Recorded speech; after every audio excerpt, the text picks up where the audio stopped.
Welcome to Friday Night Smackdown.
Welcome back to Smackdown. The first Smackdown after the Over Limit pay-per-view. Excuse my voice being raspy, I'm just getting over a cold, but quite a lot happened at the beginning. As you saw, Ryback started the show with a bit of a promo saying he's pissed about losing his match. He wants one more match. He was interrupted by Mark Henry, who said, well, you've got to impress Triple H. Triple H is the boss and he's quite impressed with me. You may be entitled to a title shot because you did beat CM Punk, but he's going to book us in the match tonight, and whoever's the best gets picked as the old number one contender. And also, Michael Cole and Jerry Lawler were talking about a number one contenders tournament for the Intercontinental Championship. I've called it the Quest for Gold Championship, and it's based off what TNA did with the old Bound for Glory series. It's like a little league system where points wins matter. I've not done any special kind of point system, by if you win by submissions it's 10 points or anything like that. It's just 5 points per victory, no matter what kind of victory it is. There's going to be like a wide variety of matches as well. You can have your triple threats, your tag teams, you might have a few ladder matches in there and so forth. So it's going to be quite a good tournament. As you saw, there are quite a few cool competitors, and there is one wild card. There's a wild card entry that you're going to find out who that is later on in the show. But the first match of the episode is Beer Money versus Team Cobra. Now, Beer Money are on a bit of a roll. Back on Monday Night Raw, they beat Primo and Epico, and now they're looking to go back-to-back TV wins, and I don't see why they shouldn't, man. Team Cobra are a bit of a joke tag team, and as you can see, James Storm's doing a bit of a number on Santino Marella there with his signature move, and he's going to set him up for the finisher, man. He won this match on Raw using the same super kick move, so yeah, makes sense really. I know, we're just using Santino as a jobber every time, but to be honest, I think that's exactly what it should be. So Beer Money picking up back-to-back wins on Raw and Smackdown, looking strong for the tag team division, but we're also going to build up another tag team on future episodes, so we'll have like a bit of a double tag team feud. Let's see what's next.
This is the opening match for the Quest for Gold tournament.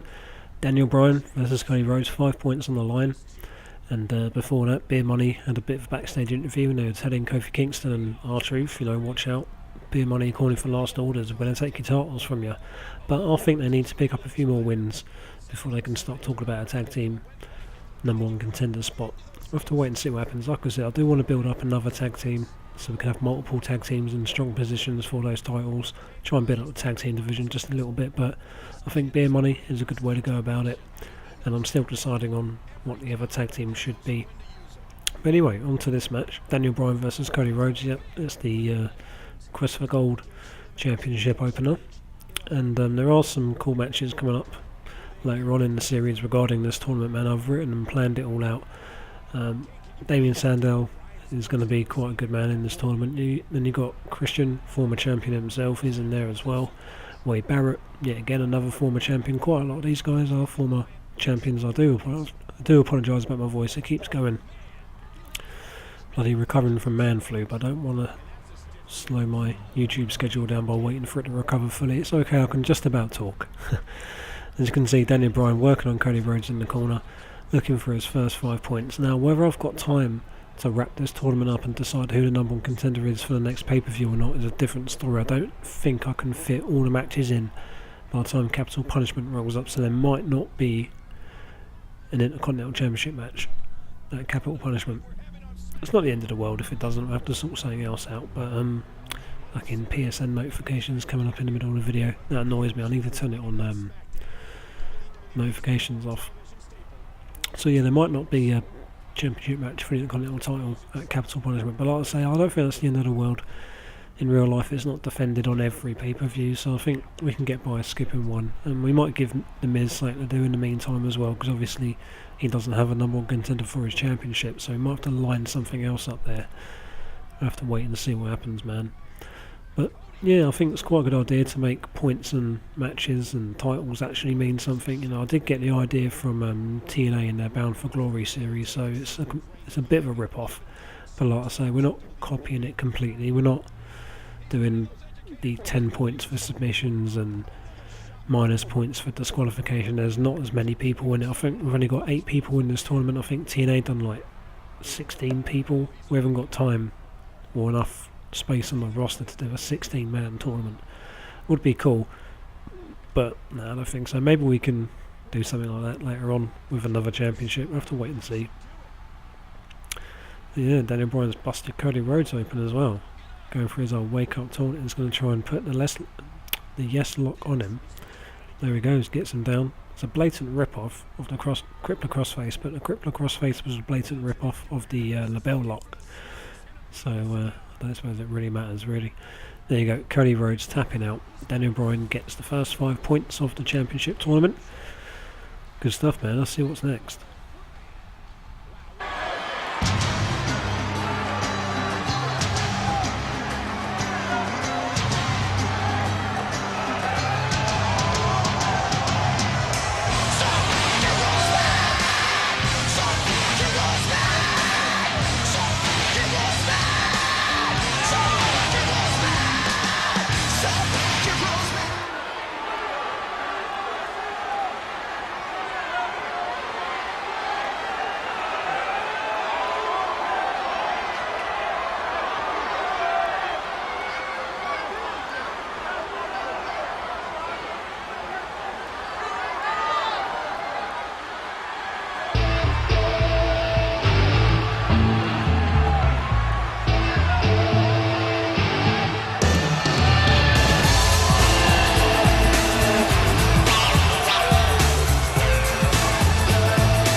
California, weighing 247 pounds, Damien.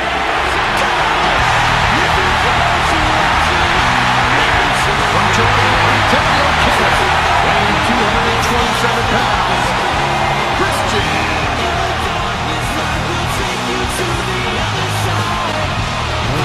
It's quite an interesting storyline. Lita coming back. Over on Raw last week, we had Trish Stratus come back and start a stable up with Dean Ambrose, Ono and Cesaro. Well, Lita saw that on TV and thought, well, if she's coming back, so am I. But she hasn't revealed who she's signed yet. Mostly because I haven't decided. But I still think it might be quite a cool storyline to have Lita and Trish managing two factions and the two factions feud against each other. Could be quite cool. So I've got to sit down and decide who Lita's going to sign, whether they be guys from TNA or Ring of Honor or people on the current roster or NXT, maybe a mixture of all of them. Don't know yet, I have to sit and think, but either way, that's going to be a pretty cool storyline. It's good to have Trish and Lita back. It might even end up with the two of them in a match feuding against each other at a pay-per-view. That could be quite cool. Anyway, on your screens now is another Quest for Gold tournament match between Wade Barrett, Christian and Damien Sandow. Triple threat match, two heels and a face in there. Now the only thing that winds me up about these triple threat matches is you always have one person who does fuck all in the match, or the two computer controlled characters don't attack each other, they only attack you, and that's the aggro I was having all the way through this match. But still a really good match, man. Barrett, Christian and Sandow, some interesting stuff happens, and the winner obviously picks up 5 points and ties the lead with Daniel Bryan. But we're also going to be having some of these Quest for Gold matches on the other shows, like Main Event, Saturday Morning Slam, and Velocity. A few of them could even take place on NXT or house shows, man. I might try and cram a lot of these matches in between now and the pay-per-view, and hopefully I've played enough of them to decide the winner of the tournament for Capital Punishment. Because like I said, it would be cool to have a number one contender decided by that next pay-per-view. Yeah, we could probably include some of it on the pay-per-view as well. Like the old school King of the Rings, like you decide who the King of the Ring is and then he gets his championship match on the pay-per-view. That could be quite cool. We'll have to wait and see, man. But as you can see, Christian doing a decent job here, man. He's going for the Impaler, or the Kill Switch, or the Unprettier, whatever he calls it nowadays, man. It's had so many different names, that finishing move. And Sandow trying to steal the 3 count. Christian ends up breaking up, but then Christian ends up getting done by the I've gone brain dead. What's that move called? Can't remember. Either way, it's a shit finisher. I much prefer his ball hammer elbow thing. Wasteland. That's it. That's the name of it. Wasteland. Such a shit looking finisher. It'd be quite good if he went down with the opponent, like come down to his knees when he slams him down. If you know what I mean. Instead of just standing there and just rolling him off his shoulders. I'm glad they don't use that move anymore. But that's a cool sort of like a tag team move, like a 2-on-1 move there. Sandow ended up getting on the wrong end of it, but Barrett's looking to go for a cheeky win, foot on the ropes, and Christian just about breaks it up, man. What a bastard. Yeah, it's looking good, man. It's looking good. Some cool matches going on in this pay-per-view. You have to let me know, going on in this episode of Smackdown, you have to let me know in the comment section which show you prefer. Like, what's better to watch? What are the better feuds? You know, do you prefer watching the Smackdown episodes to the Raw episodes? Just a bit of feedback so I can try and make them better for you, obviously. But cause I'm trying to even them out and make the feuds equally as interesting on both shows. But I'm always open to feedback. So if you prefer Raw for certain reasons, let me know. If you prefer Smackdown for certain reasons, also let me know. In comes Barrett on a bit of a rampage, looking for a couple of belly-to-belly suplexes. Then you notice it's Sandow down on the floor while Christian's half dead. 1, 2, 3. Wade Barrett wins the triple threat match, picks up 5 points. It's good stuff, man. He was feuding for the World Heavyweight Championship, but now he's going for the old Intercontinental. Now let's see what's next.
the world's strongest man, Mark Henry.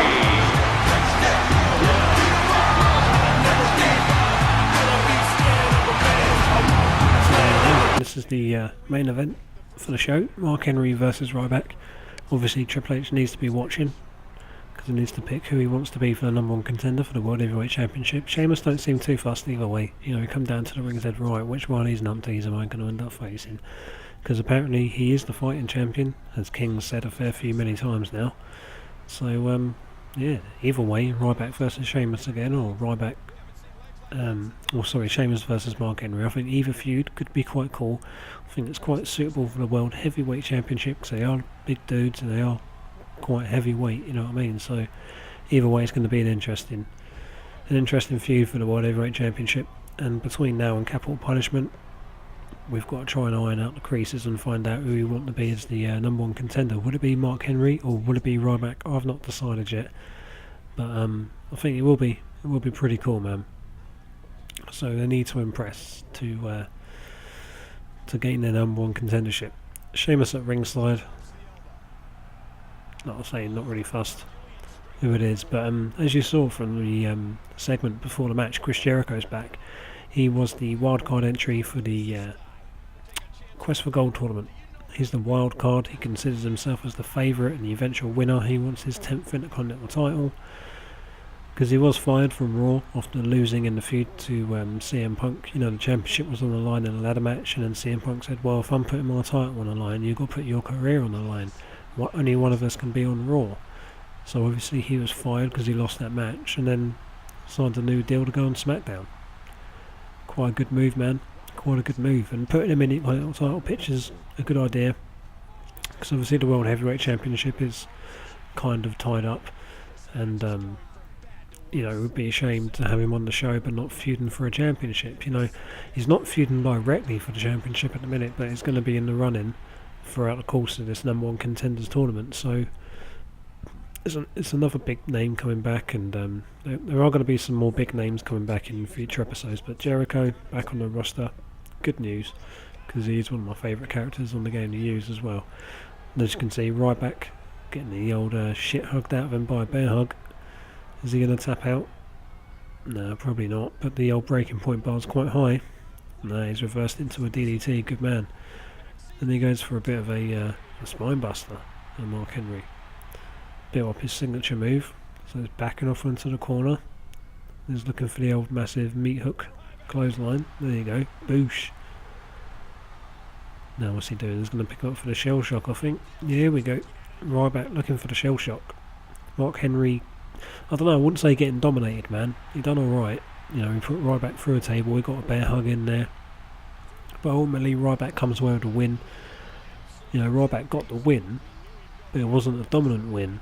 You know, Triple H is thinking the same thing. Like, well, Ryback did get hammered quite a bit throughout that match, and as you can see, Sheamus has had enough.